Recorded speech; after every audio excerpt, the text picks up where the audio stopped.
What do you think most people get wrong when it comes to understanding sex differences? I think that's a long list of things. um, I'm working on a new book actually, and it's going to be focused on sex differences. Hell yeah.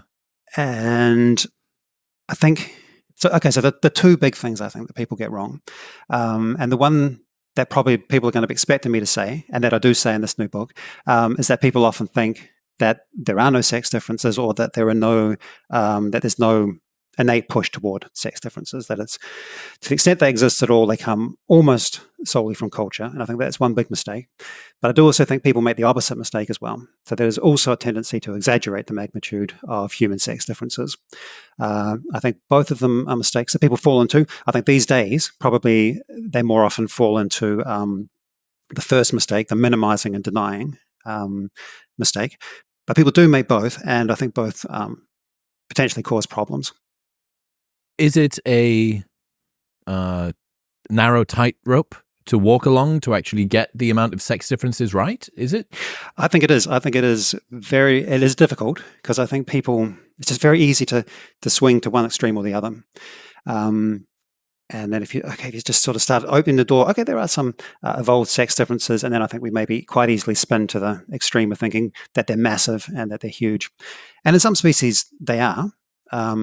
But I think that as mammals go, we have relatively modest sex differences. And actually, that's another thing I think that the alien would be puzzled by. It would say, okay, we've got these sex differences in this weird species, but they belong to this big group called mammals, and in a lot of mammals, the differences are much larger.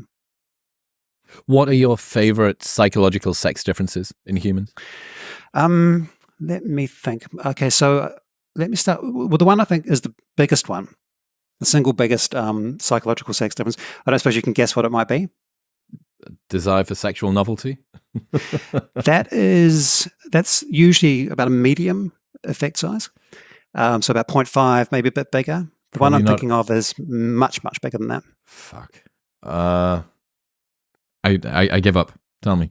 It's one that as soon as I say it, you'll recognize it, and you'll recognize that it's huge. I think we take it's so obvious to us that we take it for granted and don't think of it. It's the fact that the vast majority of men are primarily sexually interested in women, and the vast majority of women are primarily sexually interested in men. So it's interesting. Okay. That is a massive difference, and that does show that natural selection can create huge sex differences in our species, and that most of the time it creates sex differences that are nowhere near that magnitude. It's interesting though, if you look at summaries of sex differences and evolved sex differences, very often that one is just left out. And I just think it's just because we take it for granted so much that that's the case, that we don't even really think of it when we're listing them. That's like the physics of sex. Yeah. Yeah, exactly. And there's a clear evolutionary rationale, of course, for it as well. Other ones on that list would be the desire for sexual variety. Like I said, it's a medium sex difference. The desire for casual sex is a large sex difference. That one's actually larger usually than the desire for sexual variety. Sex differences in aggression, face-to-face aggression and violence in particular. That's another big one. Sex differences in parental inclinations would be another. Yeah, it's interesting. What's the one in Tell Me About Jealousy? Sex difference in jealousy. This isn't a huge one, but that is the fact that most so men in general, on average, are more upset than women about sexual infidelity. So if their partner gets so if you ask people, okay, so imagine you're in love with your partner gets involved with somebody else. Which would upset you more? Would you be more upset if they had sex with somebody else, or would you be more upset if they got emotionally close to someone else, kind of fell in love with somebody else? And obviously, both of those things are upsetting to most people. But more men than women say that the sexual infidelity would be more upsetting to them, and more women than men say the opposite. They say that the emotional infidelity would be more upsetting to them. Yeah. Well, I mean, how many times has there been some on-street interview? I even remember this from back in school, I think, about would you rather that your girlfriend kissed someone else or told you that they were in love with someone else or whatever, and just this asymmetry in terms of what it is that we're jealous about. So can you run through, can you go a layer deeper and talk about how those two types of jealousy are more and less adaptive? Yep. Let me start with the commonality, though. So I think the main function of jealousy for both sexes, it's part of our pair bonding psychology. So we fall in love with each other, but we also have jealousy. And I think for both sexes, the main function of that is to protect the pair bond. Pair bonds were adapted for us in the past as a setting for having kids and rearing kids. And so we've evolved a psychology to kind of protect them. The difference is, though, the main difference for men compared to women is paternity uncertainty. So David Buss has a great way of putting this. He says, there's never in the history of the world been a case where you have a woman who gives birth to a kid and then thinks, is this my kid?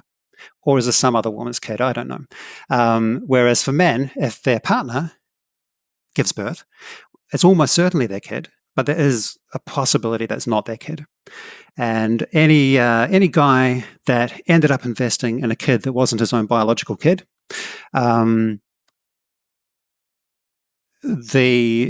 all the paternal effort that he puts into that kid, he's putting it in effect into the genes of another guy. And so any trait that would have come along that decreased the chances that would happen, that trait would have a good chance of being selected. And jealousy, I think, is one of those. So the kind of jealousy that makes the guy keep a kind of wary eye on his partner and on the good-looking next-door neighbor, and to take action if they start, or the guy at work, maybe, she keeps talking about that guy at work. He starts getting a bit worried about that, maybe takes action to try to make sure nothing happens. Maybe he's a bit more attentive. Maybe he, handles it in a nastier way. But because paternity uncertainty is the main issue for guys, well, paternity uncertainty is facilitated by sex, not just falling in love, but sex. The sex act itself is what leads to somebody having somebody else's kid, right? So that's the rationale, evolutionary rationale for why guys are particularly focused on that. With women, on the other hand, emotional infidelity, it's less of a big deal. Obviously, it's a big deal to people. A woman doesn't want her partner sleeping with somebody else. And she's going to be upset about that, and it's a common cause of the end of relationships. But evolutionarily speaking, it doesn't have quite the catastrophic consequences that it does for guys.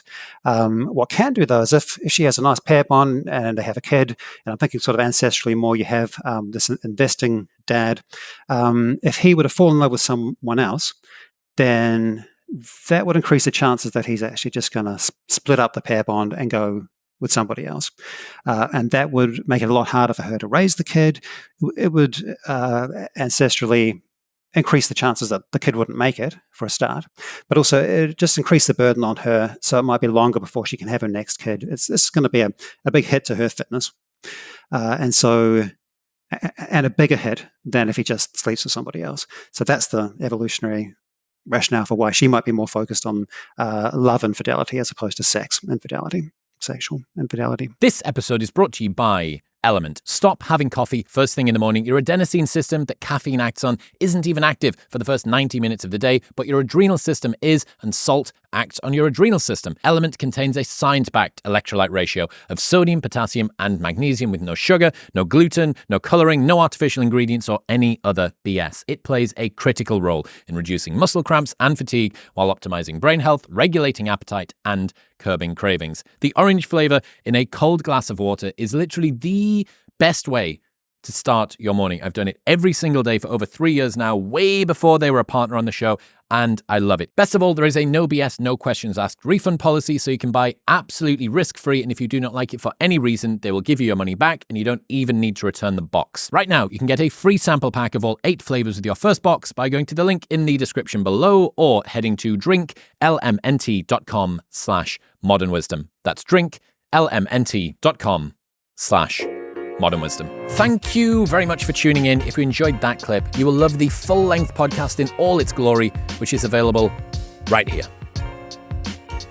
Go on. Press it.